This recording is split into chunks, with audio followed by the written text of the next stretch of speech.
not had the privilege to mentor and tutor and coach a better leader. He has so much to offer in this area.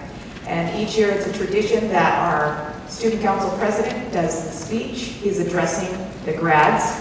And so we get to hear from Josiah. And actually right after that, we will have our farewell video, which includes many reflections and memories from our teachers, as well as a photo montage. So enjoy Mr. Josiah Doolin.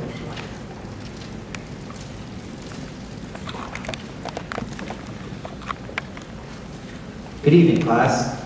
Tonight, we graduate from 8th grade, from the class we've known for the last year, and from the school that, for some of us, has been our school since preschool.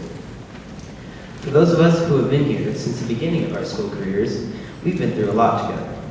There were field trips to the pumpkin patch in kindergarten, having to memorize and recite Luke 2 at Christmas, timed multiplication tables in 3rd grade, end of the year class trips to the Otto's house, and so much more. There might also be a few things we prefer to be forgotten, like maybe a few slightly embarrassing hairstyles or less than fashionable clothing choices. Years gone by were full of memorable firsts, but this year was a pretty memorable year as well, full of lasts and important milestones. We had our last Cornerstone retreat, our last middle school Christmas party, our 8th grade Valentine's Day party, the DC trip, the progressive dinner, and just 3 days ago, our last day of middle school. Tonight, we move on to the next stage of life. We move on from middle school and head to our high school careers. We move on to different schools, separating from classmates and great friends. Some of us have known Cornerstone since kindergarten. Others have only been here a few years. But no matter how long or short our time at Cornerstone was, be assured that it has prepared us for a successful future. Cornerstone has taught us a lot over the years. We've learned teamwork through things like retreat and class projects, respect through watching the example of our teachers, fiscal responsibility with Mad City. We've also learned to think about and formulate our own opinions about issues and events from class discussions.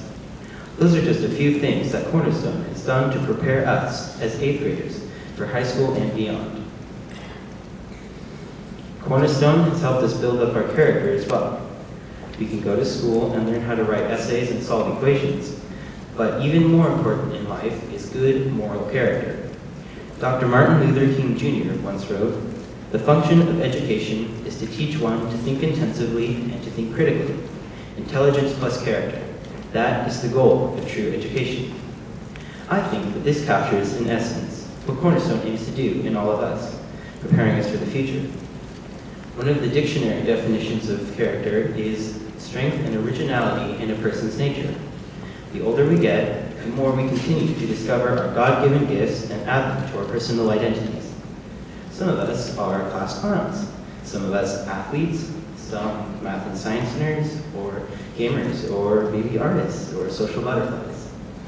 As important as these attributes might be in our lives, it's important to remember that they are not what defines us or gives us worth. Our identities are rooted in Christ, and we are His valued because He loves us and created us in His image. It's this truth that we need to keep with us as we go out into our various high schools and into the world.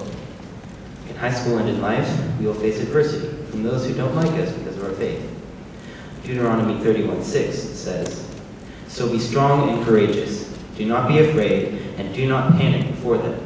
The Lord your God will personally go ahead of you. He will neither fail you nor abandon you." We need to remember this truth as we go out into the world as followers of Christ. In 20 years, all of us 8th graders might look back and laugh at our crazy middle school years. But we can also remember that Cornerstone was preparing us for what lies ahead. So let's go out and be the ones who change the world and carry the light of Christ into a world that desperately needs Him.